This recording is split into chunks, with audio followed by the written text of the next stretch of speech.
I'm James. I'm a PM on the developer community team, which lives inside our developer division, which oversees all the amazing developer tools that you use. And with me, I'm Rachel, and I'm a PM on the .NET MAUI team. And Rachel and I have worked together for about 18 years. Can you believe that? No. We started doing mobile development back in Mono days, found Xamarin. We both worked at Xamarin, got acquired. Yeah, definitely. And then now we're here at Microsoft 8 years later. Can you believe that? Nope. Anyways, that's my story. Rachel and I worked together for many years, and you're on the engineering team and now you're PMing. Yeah. So I was lucky to join the .NET MAUI team as my first full-time job, and I joined as an engineer. And like 3 years in, I switched to PM. So now I'm a PM on the same team because who doesn't love .NET MAUI? And what that means is, like, if you have any problems, I just tell people to report a problem in Visual Studio. I just get out, done. I can do that now too. Perfect. Okay, cool, perfect. We're going to tell you all about what's new and what's next. How many of you have a pretty good idea of what .NET MAUI is? Not everyone. Okay, we'll do a brief little, hey, here's how it works. Mm-hmm. How many of you are building apps with .NET MAUI today? Yes. Nice. How many of you are Xamarin folks too? Yes. Woo. How many of you have ever seen me speak about Xamarin anytime ever in your life? Oh, nice, cool. Yes, Bing Chat was right. I do exist. Yeah. I am a person. So we're gonna tell you all about what's new and what's next. We're kind of in a nice little middle spot right now, kind of in the summer. We call it the beta summer. At least that's what I call it, which means that we already released a bunch of stuff, and a bunch of stuff is coming soon. And not only from Microsoft, but also from Apple and Google for all the new different devices. Mm-hmm. Now, if you haven't started your journey actually building mobile or even client applications, well, there's good reason, right? I'm a longtime Windows developer turned Android developer turned iOS and Mac and all the things developer. And it's because there's billions upon billions of devices in the world. It's kind of hard to estimate. This is the best that our marketing team could do is I don't know, 7 billion devices or so in the world, but those are active devices, right? That can be tracked in real time, that are actively connected to the App Store. So tons of desktop computers, tons of mobile phones. I mean, I'm literally carrying around 2 with me. When I travel, I have 18 devices, and y'all probably have 25 devices with you right now. There's so many. Mm-hmm. Are you an iPhone user or an Android user? I'm an iPhone user. Oh, okay. I was an Android user for all my life, and then I moved. Same. And that's Blue Bubble. So during the pandemic, I was like, I just need FaceTime. I just need to talk to my family and have things work. But now I got the RCS, so I don't know. But there's so much, and they're always evolving and changing. There's always new things for us to use. So even when we're talking about just these devices, we're not even talking about TVs, connected TVs. We're not talking about watches. We're not talking about things that are shoving on your face, right? These are just the classic iOS, Android, and Windows and Mac devices. But there's billions of them that we can target, whether we're building applications at work, internally at our enterprise, or for our customers, or for people around the world. And at Microsoft, we actually have a huge investment in all sorts of different pieces of technology. So it might be kind of weird. You kind of I'm at a Visual Studio conference, I don't know, I see React on there, web stuff and PWAs. Well, we care about all developers, and we want developers to hopefully use Windows to build for anything that they're building, hopefully use our tools, but also make sure that Windows is a great place to build Windows applications. So we have big investments in native Windows with WPF and WinForms and WinUI 3, big in cross-platform development, obviously with .NET, but also with the web, hybrid, and web development as well. So we want developers to use whatever they want to build specifically for Windows. And some of that story is multi-platform development. And that's what we're going to talk about today. Ooh, fancy transition. Look at that. We're going to talk mostly about what we're doing to help developers build better applications, not only for Windows, but for Mac, for iOS, for Android, and for other devices, whether it's fully native 100% or hybrid that we're going to talk about as well. And the biggest part that we're going to start with is .NET MAUI, which is what you all came for, which is our multi-platform app UI. You have the clicker? Yeah, you can have the clicker. Ooh. Yeah, we didn't rehearse that transition. That was a good transition. So let's talk about .NET MAUI.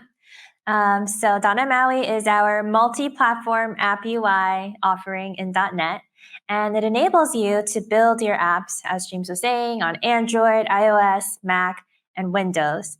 And that's all from one single project and one single code base, which is super cool. And since it's part of the .NET ecosystem, using MAUI also means you can leverage all the APIs using C# and your C# knowledge, but also you can access the expansive world of all of the .NET libraries that .NET provides, and of course, the best developer tools, Visual Studio and VS Code. And .NET MAUI is also completely open source on GitHub. It wouldn't be what it is today without our wonderful community, including all of you. And so yeah, today we're going to be diving into all of the awesomeness of .NET MAUI, and as James was saying, not only how it enables developers to be productive in terms of building great native apps, but also in terms of its flexibility with building great hybrid apps as well. So let's start by taking a closer look at how .NET MAUI works. So .NET MAUI is built on .NET. So that means you have access to the full .NET runtime and libraries, and our engineering teams have made them available to you by optimizing the runtime to run natively on each of the platforms. And then .NET MAUI offers access to the native platform with C# through what we call bindings or binding technologies. And this means that MAUI uses the native UI libraries for each of the platforms. So you can interface directly with the Java APIs for Android, for example, the Swift Objective-C APIs on iOS, and so forth. And this also allows you to have access to all of those APIs from just using C# as part of .NET MAUI. And now the layer we work in the most is what we call the device abstraction layer, which offers access to the controls, APIs, and all the different assets that you use in your app. And you write your app's user interface against this abstraction layer in C# or in XAML markup. And when the app runs, it renders the native UI elements on each of the platforms. So all of that is what makes up the rich framework of .NET MAUI. And then, of course, there's your app code, which is the business logic of your application, your models, view models, databases, cloud integrations, all the fun .NET stuff. And that is shared fully across the platform and gives you access to all of this through the power of .NET MAUI. Yeah, and I think, when we talk about it, that device abstractions, mostly what we'd be coding against. But it is nice you get access to those underlying levels, which is really important. This is kind of like, I think, the best representation in a long time that we've had of actually how the thing works. We've minimized it, but it is a lot of boxes. But when we talk about .NET MAUI, we talk about all of that different iOS and Android and Mac things as well, and the core compilation technology and running .NET on there. Now you do see like WinUI 3 is like over here, right? And you're like, well, why isn't it in the MAUI box? Well, the abstraction uses WinUI 3, but as the Windows team continues to develop the Windows App SDK and WinUI, the MAUI team builds the abstraction against it. So that way it can continue to evolve, and that's the Windows team doing its work. It's not in the box of MAUI, it's like kind of a dependency.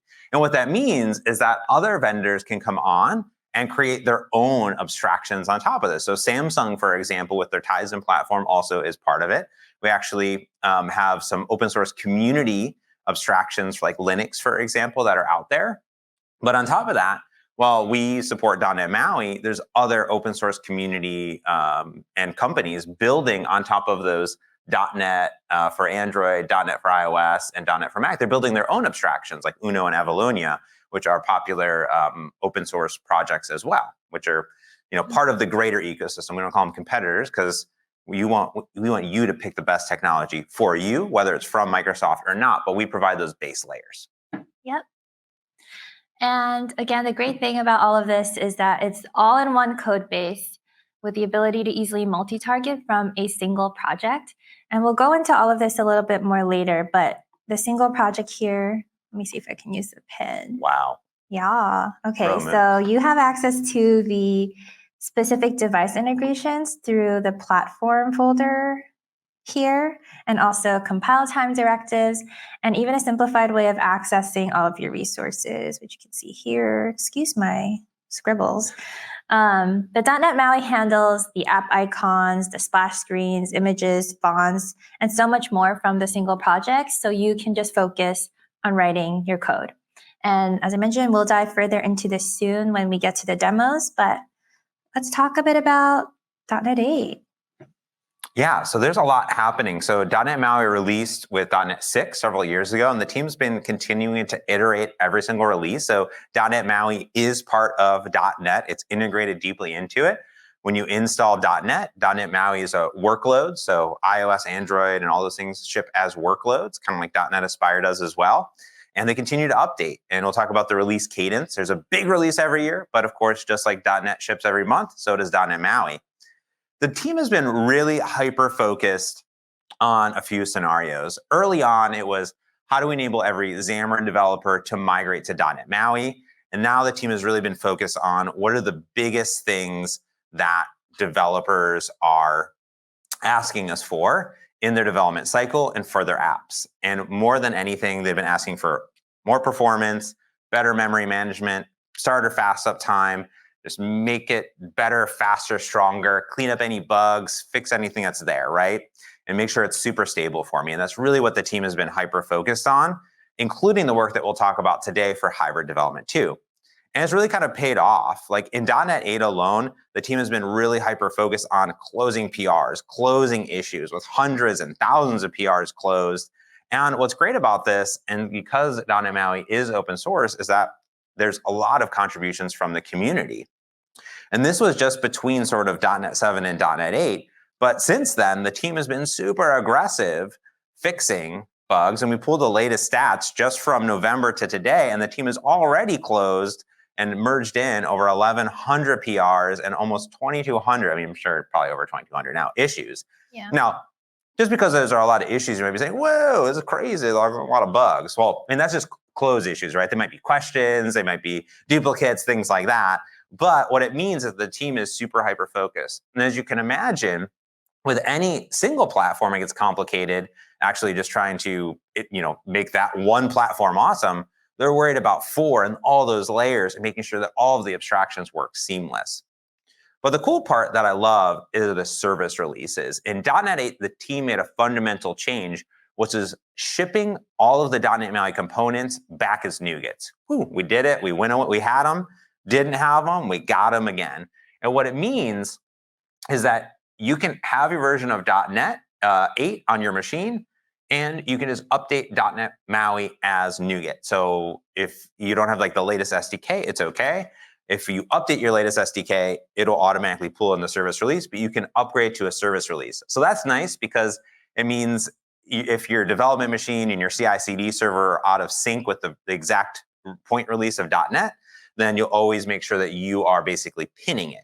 So every month you get a brand new service release, and there's tons of changes and optimizations inside of it. And what's great is that it's super easy. Inside of Visual Studio, VS Code, NuGet update, you're good to go. And what you'll see over here is that we have the version numbers. So previously we had like a very nice little syntax of MAUI version, which uses the SDK that you have installed, but you can pin it automatically, which is super cool, which I love. Yeah. All right. So .NET MAUI is great and all, but we get asked a lot, who's using .NET MAUI? Who are our customers? Well, you might recognize some of these brands who are all using .NET MAUI. And we continue only to see more and more companies adopting .NET MAUI. Here are some more that you can find in the Google Play Store.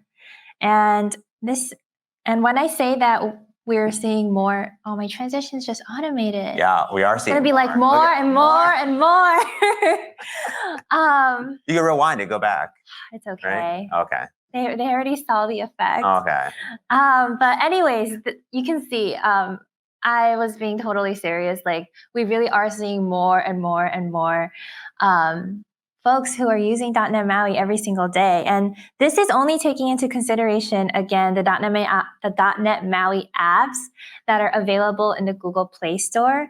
And with that alone, there are currently over 230% the number of MAUI apps that were out there when .NET 8 was released less than a year ago. Yeah, it's wild. I think that's super cool. And I'm excited to see this number just continue to skyrocket. Yeah. And so thank you all for contributing to .NET MAUI, for building with .NET MAUI, providing your feedback, being here, and for making .NET MAUI awesome, because it truly wouldn't be possible without y'all. It's true. Yeah. So back to you, James. Oh. So we talked a little bit about the core of how exactly .NET MAUI works, what people are using it, what's kind of happened in .NET 8. We'll dive a little bit through that. But when it comes to productivity, our IDEs and our code editors are fundamental.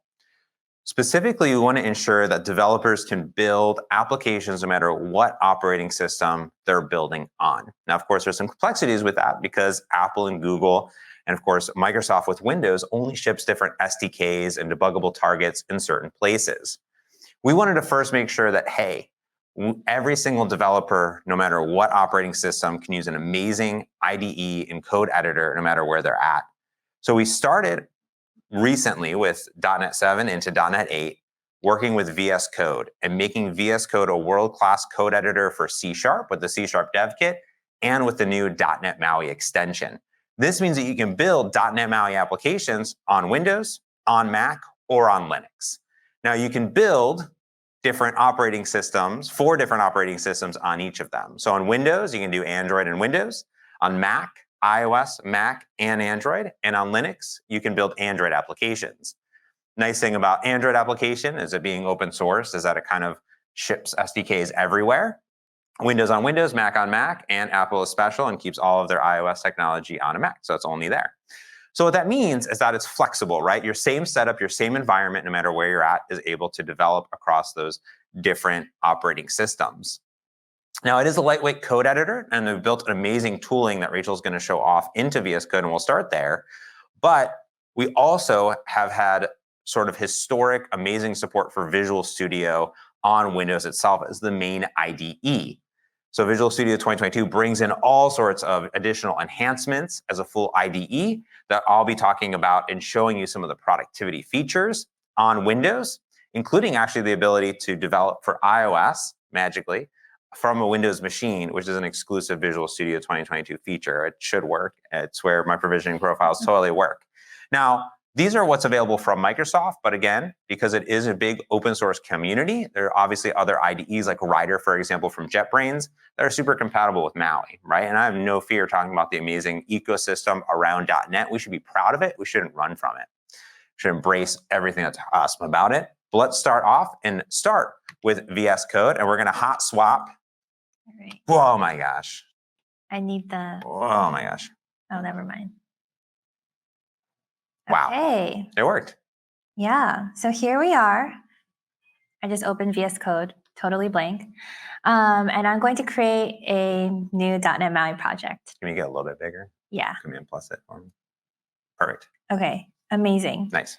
So I'm going to create a new .NET MAUI project. And I'm able to do that because in my extensions, I have downloaded this .NET MAUI extension for VS Code. And that's also built on top of the C# and C# Dev Kit extensions you see here, which gives us access to all of the powerful C# development tooling and features that we will see soon. And I also have all these other extensions because I watched James' video on extensions recently. Oh, cool. And I also learned that you can create profiles. So this is my experimental one because I'm on pre-release and I also have these extensions I've never tried. Did you know that I used VS Code for like 20 years and I never knew you could do profiles? I didn't know either. Anyone, so I saw your video how many last use week. VS Code? VS Code users? Did you guys know about profiles at all? So cool. It's so cool. So check this out. So you could just create a new profile. You don't have to do it, but you create profiles. Because like when you open VS Code, but you have like 8,000 extensions that all boot up and it's like, oh gosh. But what you can do is you can create, hey, this is my JavaScript profile. This is my Angular profile. And basically it's custom code editor settings and extensions for that profile. So you can be like, here's my MAUI extension. Here is my Blazor, profile. And then it's cool because what Rachel's showing is you can install the stable releases and the pre-releases and just toggle between the profiles, which is great for us because we break stuff all the time. So, yeah, and you can even customize your icon here, which I thought was super cute. So my experimental one, I decided to make have this little lab I flask like that. icon. So if you've taken one thing away from today, wow, profiles in VS Code. We really did our job. It's awesome. Anyways, sorry, Rachel. Yeah. Okay, how do I get rid of this? Escape. It's there forever. You can't get rid of it. No. Oh, thanks. Escape, but you got to click on it first. I thought I It's clicked. like, yeah. All right. So yeah, we have our extensions, and now we are able to create a new .NET MAUI project since I have the .NET MAUI extension for VS Code in VS Code. So I'm going to go to the Explorer here, and I'm going to just create .NET project by clicking on this button. I can also get to it by clicking Command-Shift-P on my Mac or Control-Shift-P on the Windows, and I could just type in .NET New Project like that as well. And then once I click on that, it'll show me the different options for .NET projects that I can create. And since we're creating a .NET MAUI app, I'm going to click on that one. And I'm going to create a new folder for it. I'm going to call it vslive demo open. And I get to name my project, which I'll also call vslive demo. And create project. And then those are the same templates. Like those templates just came because you have .NET, right? You didn't do anything special besides install .NET, install the MAUI extension, just shows up. Yep, exactly. Nice. And then here you can see that my .NET MAUI template loaded. And you can see here similar. It'll look more like the screenshot in Visual Studio when James demos the Visual Studio part of it in a bit. But you can see the same thing here. We have the platforms, we have our properties, our resources, everything's in here. And we also have the Solution Explorer, and we get this through the C# Dev Kit. And this gives us access to seeing everything kind of similarly as you may in Visual Studio. You can right-click this, clean, rebuild, build, similar to what you would see in Visual Studio if you are familiar with that. So let me open up the main page.xaml and the main page.xaml.cs. So the XAML and the C# files here. And we can see the template comes with a scroll view with a vertical stack layout inside, which contains an image of a .NET bot, labels that say hello world, welcome to .NET MAUI, and a counter button, which you can see here, it just counts up when you click on it. And yeah, so I'm going to now run this. Let's see it in action and make sure it looks the way we want it to. If I click on the curly braces down here, we can see the startup project has already been set to the only project I have in my VS Code right now, vslive demo. And the debug target has already been set to my Mac. And I can switch this later, which I'll show you, but I'm fine with deploying to my Mac for now. So I'm going to run it, which I can do either by pressing F5, or I can come here to the Run and Debug menu and just click Run and Debug. So I'm going to do that. And we should see the image and labels and button pop up. And something else you might have noticed here are the semantic properties. So semantic properties, .description, heading level, hint, and actually into the C#, we also have semantic screen reader.announce. And you might be wondering, what are all these semantic things? And I am really stoked about the semantic stuff because when I was an engineer, I helped build those APIs. And it's actually for accessibility. So it is how you dictate what the screen readers should read aloud on your various devices. So I'll show you that as well. So our Mac app has popped up. We can see here the image of the .NET bot, hello world, welcome to .NET MAUI, and the click me button, which if I click will update the text showing us how many times we've clicked the button. Wow. Yeah. So now I'm going to activate VoiceOver, which is the screen reader that comes built into our Macs, and show you the semantic properties working as well. And this is important because, as Rachel said, accessibility, we want it to be the default. We don't want it to be thought afterwards, right? So it's so important to us that we want it to be in the default template. So you can get an idea of how you can make your applications accessible. And this is just one feature of accessibility. There's many features that are built into .NET MAUI and to our ecosystem as well. And we work closely with teams across Microsoft that are building applications with .NET MAUI to ensure that we adhere to the most stringent accessibility standards. Yeah, we care a lot about accessibility at Microsoft, and we've really made sure that .NET MAUI is accessible as possible out of the box. And we even offer you these additional APIs to help you make it even more accessible. Otherwise, if you have something like an image and a screen reader user tries to navigate to the image, they won't know what it is, especially if they are blind or low vision and can't see it. So I'm going to turn on voiceover, and keep in mind, I am not the biggest, I'm not the most skilled voiceover user, so this might take a bit. I've muted for now until I figure out the controls, but okay. So here you can see the headings. So we have Hello World and Welcome to .NET Multi-Platform App UI here. And that shows up in this headings menu of VoiceOver because in our code, we have marked them to be heading levels. And the level thing is actually specific just to Windows. They have levels of headings, whereas the other platforms, it's a Boolean. So as long as you set a level, it will show up as a heading. So that's what that is. You don't hear it right now because I muted it, but I'm going to unmute my laptop now and navigate through it so you can hear that the descriptions we've set and the announcements we've set are being read aloud. Okay. So, .NET bot in erase car number 8 image. You are hear currently that? on an It's image. coming from To my begin interacting MacBook. with the contents of this image. I think you hear it. Option, Okay. shift, down arrow. Yeah, so it read out that description that I set on the image of .NET bot and erase car number 8. Do it again. Ooh. There you go. Okay, let's try it again. Adding value. .NET bot in erase car number 8 image.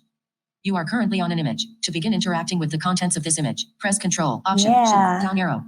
And then I'm going to go down now to the labels and the buttons. So Hello, world. we get You are Hello currently on the World. Heading, Welcome to .NET Multi-Platform App UI. Welcome to are .NET currently on the Multi-Platform App UI. And it reads out exactly as I've set those descriptions. And then the button. Click 3 times, button. Counts the number of times you click. You are currently on a button. To click this button, press Control, So Option, it reads out the space. button text and some more context. And then when I select the button by pressing Control, Option, Space, as it says here, Click 4 times. it reads the updated text out loud too. And that is because we have indicated with the semantic screen reader that we wanted to announce that button text again. So yeah, this all comes straight out of the box. This is our file new .NET MAUI app. So we saw it on Mac. Now let me run it on something else. Let me try iOS. So I click on the curly braces again, click on debug target, and I get this pop-up of all the devices that I currently have access to. So I want to run it on my iPhone. And these are all simulators that are coming from Xcode that's installed on the Mhm. machine. So, Yeah. and there's many of them that are installed.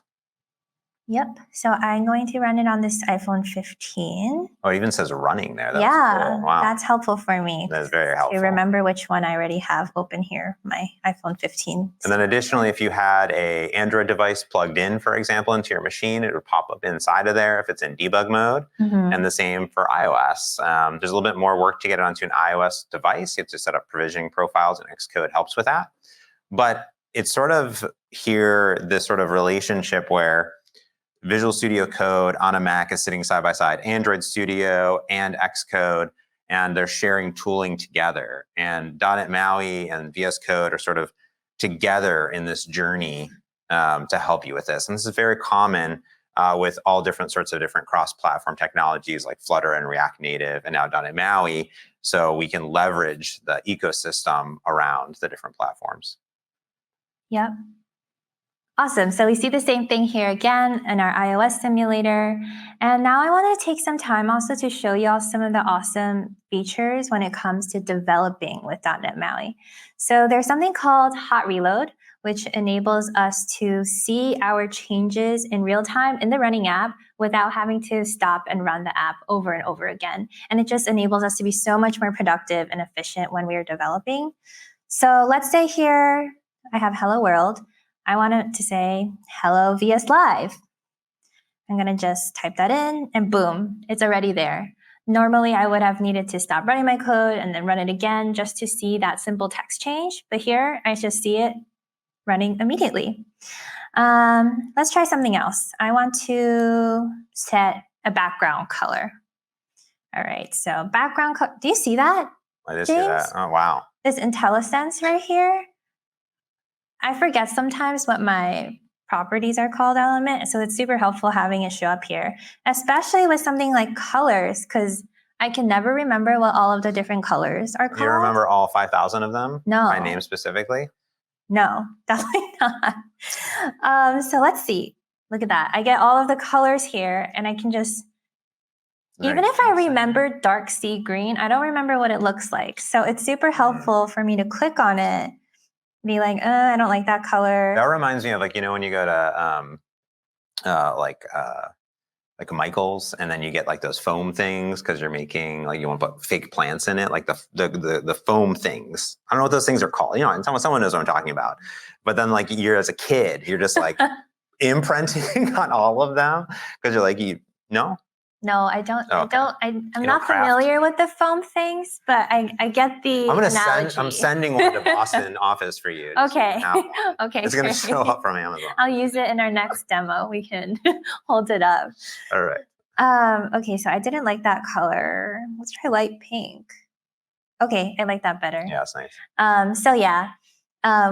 You can see here how productive I'm being with the power of both hot reload and IntelliSense. I can really quickly iterate. I don't need to rerun this 20 million times just to pick the color I want. Let me also make this bigger. Let's see. Is it text size? I don't think it is because my IntelliSense is not showing me that. Maybe font size. There it is. So again, IntelliSense, super helpful. I want to make it big. Let's say 100. Wow, that's too big. Let me make it smaller because I still want it to fit on one line. I want it to be as big as possible, but fit on one line. So 50 is one line. That's pretty good. 51, 52. 51 is the sweet spot apparently. Nice. So yeah, it's nice that I can really tweak that super quickly because of hot reload and just get exactly what I want to see here. So yeah, that's hot reload and that's IntelliSense. And those are a lot of my favorite things about using VS Code. And of course, we can run it on Android as well, which I won't right now for the sake of time, but I do have it here already. I found a different shade of green I liked before. Nice, so. I like that. Yeah. And the nice thing is that all the templates are also themed light and dark mode. And I'll kind of show that off when I come over to my Windows machine because we also not want applications to be accessible, but we also want them to adhere to the latest native platform integration. So all the buttons here, while they are styled similarly, these are native buttons, which is why the accessibility features work and the density resolutions all work as well. But under the hood, those are still native buttons. So we've themed them to be the same out of the box because a lot of developers want that. But there are some niceties. So like on Android, there's little ripple effects and things like that that happen automatically. Yeah, we actually have here in our resources, in our styles, this is where we've kind of created that common theme to set the styles across all the platforms for controls. And you could do the same thing in your own apps as well. Customize the colors and styles you want. Yeah, and in the colors, for example, we did want to provide it. We heard a lot of feedback from developers that said, hey, like I have to create all of this styling, all these color sheets automatically, like make it easy for me. So now instead of hard coding strings, you can come in and change a value from purple for primary to whatever theme your company wants, which is great. Yeah. Oh. All right. And VS Code, like I said, is available everywhere. But if you are on Windows, we obviously can use VS Code, and all the features that Rachel just showed would work exactly the same. Besides, you can't do Mac or iOS development, so it'd be Windows and Android development. Let's see why. Let me duplicate. There we go. Nice. Cool. So here's my Visual Studio. So the few differences is that when you're using Visual Studio as a full IDE, it does a little bit more things for you. So when you're setting up VS Code, you have to sort of more kind of manually set up a few things. So install Xcode, install Android Studio, Java, the SDKs, things like that. And there's a beautiful walkthrough guide to do that. When you're inside of Visual Studio as a full IDE, it wants to try to hide a lot of that complexity for you. So there's just a one sort of checkbox for .NET MAUI here, which will give you all of the dependencies. It'll handle installing the Windows SDK, Java, Android SDKs, and all the dependencies for you automatically from the IDE. If you are wanting to jump between Visual Studio and VS Code, I usually recommend just letting Visual Studio 2022 handle the dependencies, and VS Code will just pick them up for you automatically if you're on Windows. But once you have that installed, you're pretty much ready to go. Inside of the brand new templates, you'll see a .NET MAUI section here, right there, MAUI. And you'll see all the different project templates in here. So there's some for class libraries and different components. And the main one here is the MAUI app, which will set it up for development.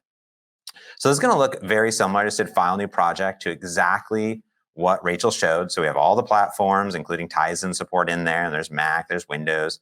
And over here, we have all the same exact stuff, all the app icons, it's the same project. It's literally the same project. Exactly the same. So you get the same exact views.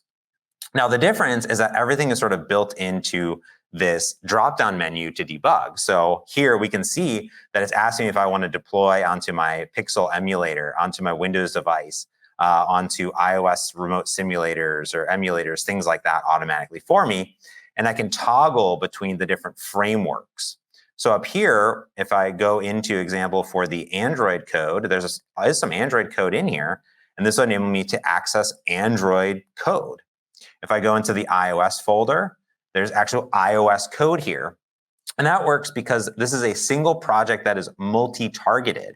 So what this is saying is, hey, there's a single project, and hey, Visual Studio, recognize that we're actually building and compiling for Android, iOS, Mac, and if I'm on Windows, Windows as well. And this project template does a bunch of other cool things. Like, for example, it handles the application title, the app identifier, the version numbers for you. So when Rachel was talking about the different resources, the team has tried to simplify other parts of development, such as all of this kind of complexity when it comes to app names. You don't have to set it in 5 different places. You set it right in your CS proj. Down here are also a bunch of resources like icons and splash screens and images and fonts and assets that Rachel was talking about. You can just drop in a PNG or an SVG, and .NET MAUI will resize it for you automatically based on the device that it is being deployed to. And again, it handles all the packages down here, just like normal packages. So this application is here. I'm going to go ahead and run it just on Android. So I just selected an Android emulator. If I plugged in an Android device, I would be good to go. And this is basically going to compile up the Android application into a native Android package, communicate through the Android debug bridge, which is what's installed with Android Studio or with Visual Studio. And then it's going to deploy the application right to my device here, which is really cool. And this is the same application. I don't have a screen reader on, it's there. I have a full emulator that's going on here. If I put this into dark mode, we can see that, boom, my application responds immediately. And that is because the default themes inside of .NET MAUI automatically adhere to light and dark theme. And you can customize that how you want. But out of the box, your app's going to work great for your users. But something to think about there. So that is why when we go into our main page, we can see that we have these styles that Rachel was talking about, headline and subheadline, that are on here.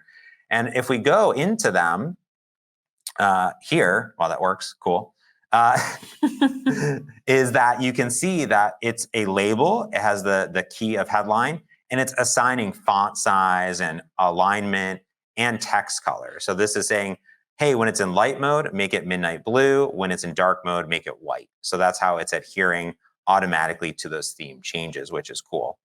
Now, inside of Visual Studio, I'm going to also open up this little live preview. This is actually really neat. It's one of my favorite features. Again, it's a full IDE, so we get these kind of advanced features here. This is a live preview of my application. I can actually adjust the different sizes here. I could actually add little grid lines on here if I wanted to. I can make those like white, for example. So I could try to like fine tune pixel perfect inside of here, which is really nice. I could zoom things in. I could actually come in and tap on something. So that's actually kind of cool. Sometimes you have really big user interfaces. I can actually just hover over it. I can see the rendered and the text color and everything like that, but I can tap on it. And I'm not actually tapping on the actual app. I'm tapping on a representation of my running application. So you can see if I click, click, click, it's not actually incrementing the click count. It's navigating me over here into the button. Yeah, where it is in the code. Wow, right? So if I want to come in and I want to say, instead of, hello world over here, I can say, hey, vslive. And just like Rachel showed, is just going to update with hot reload there too. I can also add as many windows as possible in Visual Studio to make sure I really have a hard time seeing my actual code. But that's what's great about, the IDEs. But I can see this live visual tree representation here. So this is the entire structure of my application. This is just kind of file new. But we can see that we have my main page. I have a scroll view. I have this representation. So if you have a lot in your application, you just want to jump to the image, you want to jump to the vertical stack layout, I can easily jump around to those items as well. And that helps actually figure out a lot of different issues in your application. Now, on top of that, there's also another pane, because why wouldn't you have like yet another pane? This is the Live Property Explorer. So Rachel showed the IntelliSense, right? So if I wanted to come in to this Hello Live and I wanted to go in and say, font, you have all the same stuff, right? And I say font size 51, for example, there, it all works. But sometimes you don't know what you don't know. And there's a lot of properties under the hood. So over here is this brand new Live Property Explorer, which is showing me every single different property that's happening on the different elements that I tap on inside of here. So as I tap on the VS Live, it's going to show me the different elements that are here. And if I've changed anything in the representation, so we've changed them here from the default style, right? So I've actually overridden the XAML style. Wow, I didn't even know it did that. That's so cool. And it's saying, hey, you're kind of like CSS. You ever go into DevTools? And it's that. There you go. Yeah. So you can edit it, you can modify it, you can do all those things. You can see all the different values. Yeah. Awesome. And just like that also, it doesn't actually change your code. So if you play around with the properties in Live Property Explorer, it won't update your code directly. Yep. And it gives you the freedom to kind of just play around in that debugging, editing mode so that you can make the changes in the code when you're ready. Yeah, it's pretty neat. So I changed that to 100, but notice it still says 51. Yeah. So I can kind of do those CSS transforms, but with XAML, which is cool. And you can create all of this in C# as well. So you can do all of that. And the cool part too is that if you were to go into, for example, let me view my Solution Explorer over here. Where's it at? Oh, there it is. I can go into that code behind, right, that Rachel was talking about. So I'm going to go in and go in over here and I'm going to say, let me increase that plus equals, 100. I'm just going to hit save here. We have this little hot reload button. So just like the XAML, you can refresh. That actually does a full page refresh for me when I save it. But now when I click it, we can see that it's incrementing 100 at a time here, right? So I'm actually changing the code behind. There's obviously some limitations there, but I can change that back over here to plus here. And then I can go back and start to change it. So I can change my C# code. I can change my XAML as well, which is really nice. Now, I talked that you could deploy this to other things. So if I was to change this to Windows, I can just deploy right to my Windows machine. I have my Windows machine in developer mode, so that will go ahead and spark that up. Nice. Which will do that. And we'll let it deploy here. Oh, this is the thing where that new bug. The fun new bug that we introduced recently, which is rebuild it. Fun. Have you seen that? No, I haven't. It's fun. Oh, fun. So much fun. We love bugs. Yeah. That's like, it's not going to do it until you're actually doing it live. So, so I'm just going to recompile the app and hopefully it redeploys. We'll see here. You're really into the what? Plus. You're like, well, I think it's the pink. James was showing me before we started the talk, this pink theme. It's really, I need to get set up with it. There you go. It's a bubble gum. Bubble gum, right. You have to turn on Visual Studio's new theming and then it kind of like works. Yeah, okay. it's nice. So, all right, so it's going to recompile up all the things over here, and I should be able to deploy. Fingers crossed. This is like a new fun feature that the engineering team introduced for us. While we're play with. waiting, Yeah. can you show us GitHub Copilot? Yeah, so if you came in and you were like, hey, what is this doing? That's what you're interested about. So up here, not only do we have GitHub Copilot enabled, but I could say, for example, let me go to this main page. I could say, how would I add a list view of monkeys in .NET MAUI for this page? So what's great is that you get a Copilot obviously inline, but I could chat with it. So if you were brand new, it would go ahead and give you not only the code, but this is actually giving me the code behind, and it actually just generated an entire XAML page. So helpful. For me. Yeah. And we have GitHub Copilot and Copilot Chat in VS Code as well. And it's been a game changer for me in terms of my productivity. It's pretty neat. So it's going to help you as you're coding, obviously along with IntelliCode and IntelliSense, but you're there. All right, so there's a Windows app. It's a real Windows application. It's here on my tab. It's good to go. Let me do one real thing really quick here is I'm going to go into this menu and I'm going to say iOS local device. James, work iPhone. This is my work iPhone, not my iPhone, but my work iPhone. So I plugged in my iOS device. This here, it's into my Windows machine. And it shows up inside of Visual Studio. Now, I have an Apple developer account. I've logged into Visual Studio with my Apple developer account. I've given Apple my $100 a year. And I plugged it in. I'm going to hit debug here. And this is going to start something I like to call iOS local deployment, but we've named it setup hot restart, which is not confusing at all. But it's an ability for Visual Studio to understand that I'm a developer. I'm going to select my account. And now Visual Studio is communicating with Apple's servers and doing a bunch of hard work to figure out these profiles to create a debug package to deploy to my actual iOS device. So this is actually basically taking my app code and putting it inside of a debug package that will then deploy onto my iOS device. Now, it's not going to have every single feature, like it can't use your app icon or launch screen or access some of the different features of iOS like Health Kit, for example, because you need to do that on a Mac with special entitlements. But for most engineering purposes, you can just simply launch your application onto your device. Now, what's neat about this is that it's starting up a hot reload cycle and it's going through a full deployment of the application. And we can see hello vslive and my phone is in dark mode. But the other thing is that all of the same features and functionality work, such as the XAML live preview here. So all the hot reload features, all the things work brilliant, which is awesome. Cool. And that's a whirlwind tour. Woohoo. And it says that we're supposed to be at we got a bit excited. 15 minutes in, 27 minutes. We're only 48 minutes in. So let's talk really quick about hybrid development as well. You've seen the tooling there. And a lot of that's new. A lot of that's been there for a long time, but it's good to give overview. Now with .NET MAUI, what's unique is with .NET, we want to give developers choice. Reach, depth, how much integration you want. I think with Reach, web obviously goes everywhere, can be everything, mobile responsive. You can create great websites, PWAs, things like that. With .NET MAUI, you get that full native integration, native APIs, native access to everything. But in the sweet spot is actually combining these technologies. And that's where we created something called Blazor Hybrid. Blazor Hybrid works in a bunch of different technologies like WinForms and WPF and in .NET MAUI. What that enables us to do is actually leverage all of the .NET MAUI infrastructure, but add in the ability to use web UI inside of your native applications.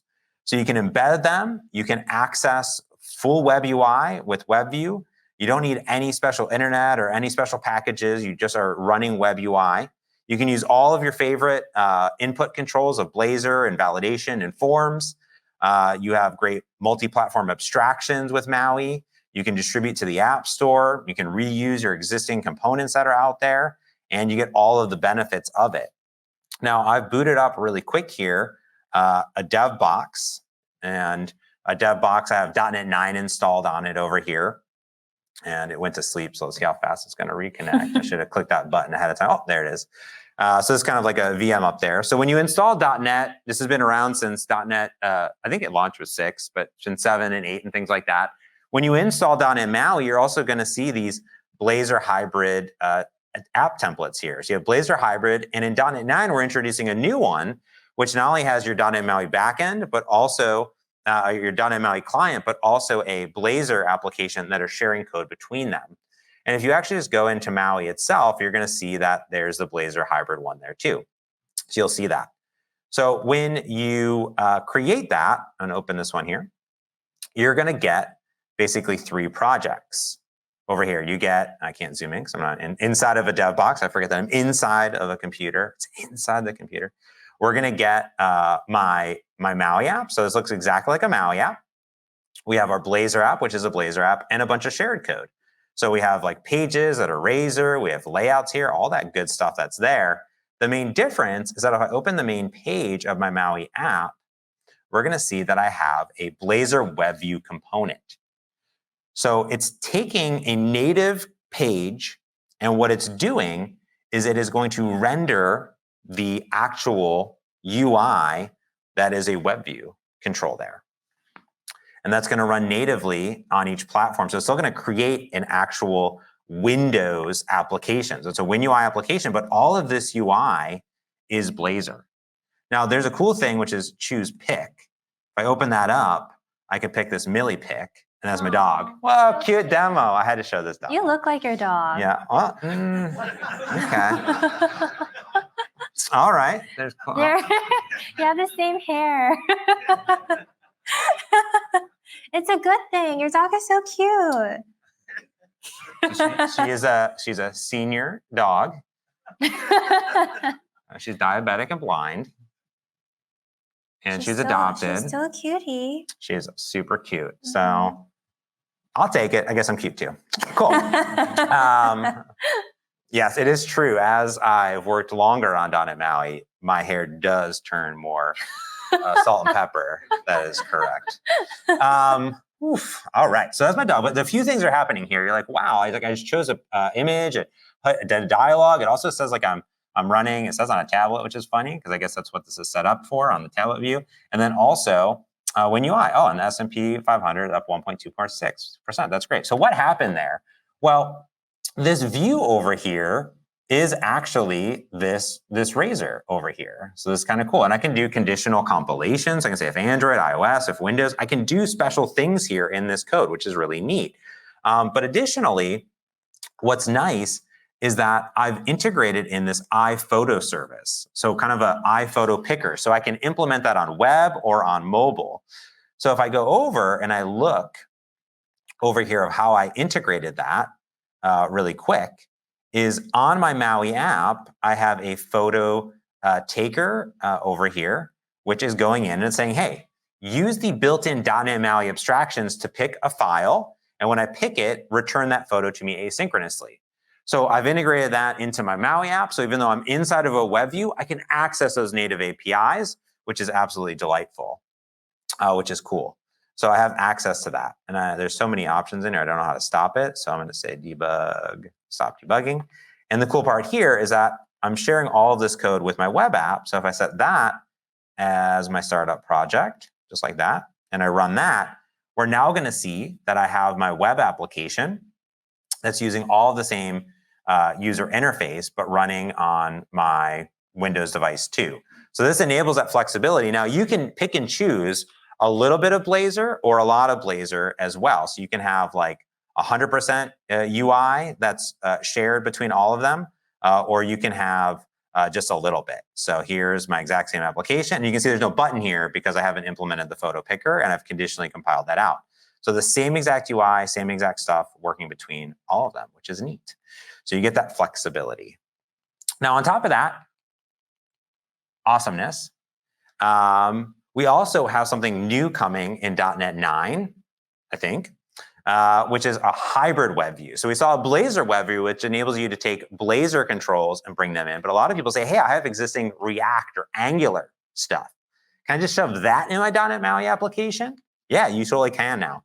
So now with the hybrid web view, you can put that as a control in your .NET MAUI application, and you can embed your HTML, your CSS, your JavaScript into it, and you can do two-way communication between your JavaScript and your C# back and forth there. So you can pick and choose. You can put all these technologies together. Look at all of those boxes, pull them all together. If you want to learn more about this, Sam has a talk upcoming on Thursday about building hybrid apps with .NET MAUI. So definitely check that out because again, we want it to be flexible there. Cool. All right. So back to native development with .NET MAUI, because even if you're using Blazor Hybrid, it's all still inside of a .NET MAUI app, and you want access to all the native things. So quick refresher from earlier, .NET MAUI provides all of the abstractions and flexibility, and we're going to want access to the native stacks and the native bindings and components, and choose whatever is most important for you. So what exactly does native mean? That just means that you have access to the same thing that all of the native language developers have for each of the platforms. So whether it's the Java Kotlin APIs and Android X libraries on Android, or UIKit on Mac and iOS, and so forth, you have access to it all. And as we mentioned, you have access not only to the underlying APIs, but also the abstractions for common features, just like with the controls. So accessing the device sensors, geolocation, networking, all of that is a breeze. Here's a quick example showing it for geolocation. Literally just a few lines of code gets you the last cache location or allows you to make a call to retrieve the real-time location as well. It's really just that easy. Yeah, that's cool. What did I do? Oh, did you hit the blackout button? There you go. Yeah, I guess I did. Nice. My bad. So what about for the other libraries that are out there that aren't quite built into .NET MAUI in the box? Things like Firebase and other popular iOS or Android libraries? Well, that's where our bindings and binding technologies come in. So previously, I mentioned bindings more in the context of core bindings that the .NET MAUI team creates, but we also expose that same binding technology to our .NET MAUI users, so you can bring in whatever libraries that you want to bring into your .NET MAUI apps as well. And there's a method of doing this which we call traditional bindings, which allows you to bind the full library. But also there's an alternative approach called native library interop, which is more helpful when it comes to binding a slimmer API surface, which oftentimes that's really all you need. Like you need like one method or one control or just I don't need the whole library. Yeah, just track James's location API. Yeah, not everyone's location, just James. Just James, if James Montemagno. Yeah, exactly. So that's what native library interop is about. If you're familiar with the world of .NET MAUI, you may have heard slim bindings tossed around before. This is the new name for it, native library interop.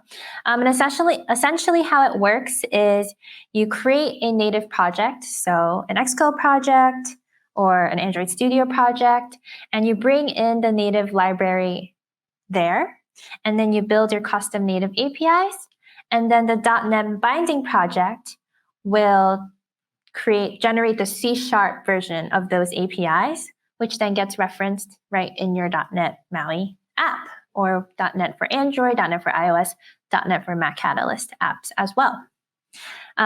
This is the same chart just showing exactly how it works, broken down if you have it both on the Xcode side and the Android side. You're going to have your Xcode project and your Android Studio project and so forth. Okay, I rushed through that because I wanted to show it to y'all. Yeah, we still got time. We got like 5 minutes. Cool. So, all right. You're up. Okay, great. So we have this MAUI.native library interop in the community toolkit. And it's a repo that has a bunch of sample bindings here. So you can see Facebook, Firebase, Google Cast to start. And so you can actually use these bindings that have been built just directly. You can just copy these straight into your app. But we also have a template one that helps you to get started with creating your own binding as well. And so I'm going to be showing you this template. So I literally cloned MAUI native library interop repo. I have it right here. And you can see it looks exactly the same. I have my template. And in each of these folders, Perfect. So in each of these folders that represents a binding, Facebook, for example, you have Android, Mac iOS, and sample folders. And then in each of those, I'm just going to go through the template one. In the Android one, you have this native directory, which represents your native Android Studio project. Like Kotlin or Java stuff. Yeah. So I would open this directly in Android Studio. And then in the, let's see if I can find it. You know what, let me see. Let me just see if I can open it in Android Studio, actually. Android Studio. Koala. Okay. Oh, I have it here. How convenient. So that native directory I can open directly in Android Studio. I can set my versions here. If I have a different version of Android Studio I want to set the minimum version to. And then in this Java file, I can define the APIs that I want. And this is super helpful. It is in Java, but it's super helpful because we can directly just use whatever documentation the library provides, copy paste it, rework it directly here, and it really helps with maintenance that way. So that's super helpful. So we see here, the template comes with a get string. Nice. You return a string from Java. And so that is the Android Studio project that is in this native folder. And then this new binding, .android.binding, that is a .NET Android binding project. And in the CS proj here, we have a reference to some build tasks, which our engineers have helped to kind of build in some of the magic to make the C# generating of the generating of those APIs into C# as easy for you as possible. So that's where that magic happens. And then same thing on Mac iOS, this native folder is going to be the Xcode project, and you're going to write those in Swift. And then here is the .NET iOS binding project. And this is cool because you're literally now the ability to take any of those native libraries that maybe you get from a control vendor or for a device vendor or something you see open source, and you can easily create your own bindings if that's what your team needs. Now there's tons of stuff that's already done by the community, by Microsoft, but this enables that flexibility. So you can see here we have the same getString method in Swift. And then in the .NET project, we have this generated C# version of that same thing. That's cool. Yep. And then in the sample folder, you can have whatever .NET app, .NET for iOS, .NET for Mac iOS, .NET for Android, .NET MAUI app that you want. And this is just the same as what we've been showing you pretty much. It's just a simple .NET MAUI app. And then the CS proj, we have the references to each of those binding projects. So that .NET for Mac iOS and the .NET for Android binding projects are in here so that it can consume those bindings directly.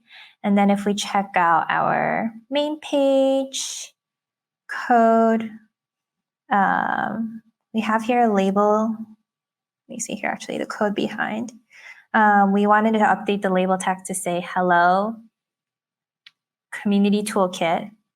And since we're using the binding method, it's going to say hello community toolkit from Java on the Android side, and then it's going to say from Swift on the iOS side of things. I'm just not running it right now for the purposes of time. But this is how you get started with creating a binding using native library Interop, and you can customize and work from here. So that's what I did with my MAUI charts binding. So I didn't want to bind the full library because I really just wanted to make a pie chart. And you can see here, again, the structure is exactly the same as in the template. All I did is I just went into the Android Studio projects and the Xcode projects, and I edited those files to create beyond the get string, create my create pie chart APIs, and I copied this sample from what was just online. And same thing on the Mac iOS side of things. In this .NET charts.swift file, I have that get string from the template, but I also have, again, my create pie chart and all the fun stuff. Nice. And then in the sample, I open up the code behind again. You can see we're using compiler directives to access the different, the iOS side of things and the Android side of things separately here. And then similarly, because the implementation was slightly different, I have my logic working here separately, saying, okay, if we're on iOS or Mac Catalyst, I want to use the iOS version of the binding. And if I'm on Android, I want to use the Android version of the binding to set up my pie chart. Yeah. And then the cool thing with this example is that I was able to set it up in the code behind, but I actually prefer to do it in XAML. Cool. And I was able to set it up in XAML as well. And you can see I was able to generate the pie chart. So this is the sample. That is the native actual Kotlin and Java and Objective-C code, but now running because it's native. That's cool. Yeah. And this was super fun because we Zero don't have James fans. we don't have a built-in pie chart control. But now you do. Now in .NET MAUI, but I get access to all these things. And yeah, sorry. I guess you have 0. Yeah. But we can update this. Yeah, we can. Learned that we have 3 fans in the room today. Yes. A little tiny sliver. Cool. Yeah. So that is native library interop in a nutshell. Perfect. I think we have a couple more slides. Yeah. I recently published a blog post. So it walks through more in depth the template and the charts demo and everything that I just showed you. It's all written down in this blog post, so feel free to check that out. And our Get Started documentation also covers exactly how you can leverage the template and what bits and pieces you might want to edit to make it suitable for your app. And then, of course, there's the repo as well, where you can leverage the existing samples or contribute to it. Nice. I'll run through the next few really quick, and then we'll have a few minutes for Q&A. So the nice thing is that while we have exposed a lot of native technology, there's an amazing community and ecosystem around .NET MAUI. We actually just did, the community ran this .NET MAUI UI challenge. So there's all these different blog posts of people creating super cool UI. Actually, David, who's a PM on the team, did this post of creating a list of all these different views in like 100 different ways with MAUI, the flexibility, whether it's a list, whether it's a grid, whether it's a collection view, which is cool. There's also, of course, amazing control vendors, right? You don't have to create your own charts because you could use Telerik or Syncfusion or all these amazing control vendors that are out there that already have .NET MAUI libraries. If you're using Blazor Hybrid, you can also use your Blazor libraries as well. But Rachel mentioned something called the .NET Community Toolkit, which there's tons of stuff out there from the community, but you might sometimes want that sort of additional stamp of approval. So engineers and PMs from Microsoft work close with community members across .NET and .NET MAUI and Windows to create these community toolkits and basically add a bunch of awesome stuff that your apps probably need, like behaviors and converters and views and alerts and things like that. It's completely open source under the community toolkit org, so you can check it out. Great documentation as well. They recently came out with a brand new release. It has maps on Windows, has a camera view, has a media element, it has semantic ordering view for more accessibility support, a lazy view, and tons more. So even though it's not in the box of .NET MAUI, it's basically in the box of .NET MAUI as well. I'm not going to show that off because we don't have time for demo, but there's a lot more coming. .NET 9, super focused on quality and also adding support for the new APIs of Android and for iOS as well. The different interop that we talked about as well, and some new native AOT support, focusing on impacting bugs, so fixing those up, enhancing the collection view, SDK quality improvements, and tons more. There's tons of great stuff going on too, and great community contributions too. So while we're not going to go deep on them, we did want to talk about native AOT. Native AOT is ahead of time compilation, and while .NET MAUI and Xamarin before it had AOT support, ahead of time compilation, there's new native AOT from the .NET team, and the .NET MAUI team is adopting that. And it means our code is trimmable. It'll result in smaller and faster packages. It's available for Android, but coming for iOS and Mac too. And what this looks like in real time is actually a huge differential in package size, size on disk, and startup time. So you can see the mono AOT, you can see the native AOT, and the difference. So anywhere between 50% reduction in startup time and over 60% reduction of package size and size on disk. So those are things that are just going to be built in the box for you automatically. Woof! Folks can get started today. Go to dot.net/MAUI or install Visual Studio or VS Code, whatever IDE you prefer. And with that, thank you, and check out this session survey. I saw a few people with their phones. Definitely give us 5 stars, like, subscribe to our channel. It really helps out the YouTube algorithm. Like for James' dog, if anything. She has an Instagram account, Millie the Cattle Dog, Millie, M-I-L-L-I. No E, that one's an intruder. Also a cute cattle dog, but anyone have an Australian cattle dog as a dog? They're fantastic. You should all have one. Rescue a dog today. And with that, we have 5 minutes. We did it. Wow. You can clap if you want to. That's fine. Else you can go ahead and raise your hand. Wow. It's always an awkward, like, we got 5 and you got time. And then people are like, do I wait till after? And then people start to leave. And then, I don't know. Question back over there and we'll repeat it.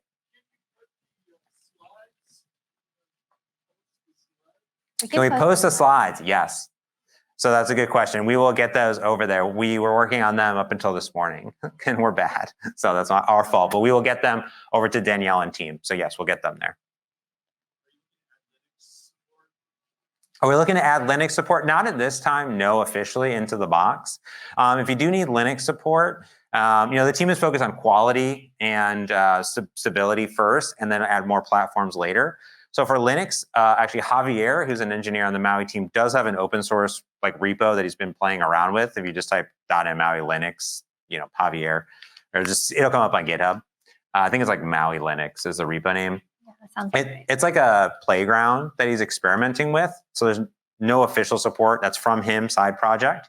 If you do need to actually build applications for Linux today, and you're like, wow, I'm going to go, I guess I'm going to write Qt or something like that, or I'm going to just do some hybrid thing, or leave .NET because I can't write Linux apps. You can totally write Linux apps. There's many ways of doing it. Obviously, .NET MAUI doesn't support out of the box, but things like Uno or Avalonia have support for Linux today. So Uno, U-N-O, like one.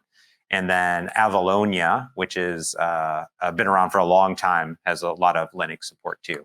And there's other things out there too. So you don't have to leave.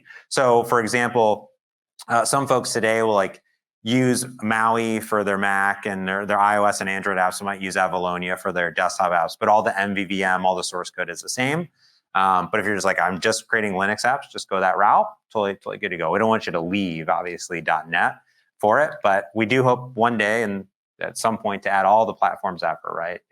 We do love Linux, but just priorities and requests, yeah. Question, is there any plan to support WebAssembly? So right now we don't have support to do anything like that. The idea of supporting like WebAssembly or WebUI would be like, hey, I have a Maui app, now just make that run in the browser, right? Just do that. We're focused more on the native approach and the hybrid approach. We think that creates the best experience. But of course, we obviously are always listening to our developers that are there.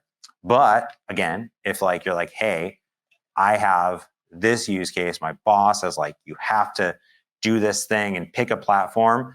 Both Uno and Avalonia do that as well as a thing.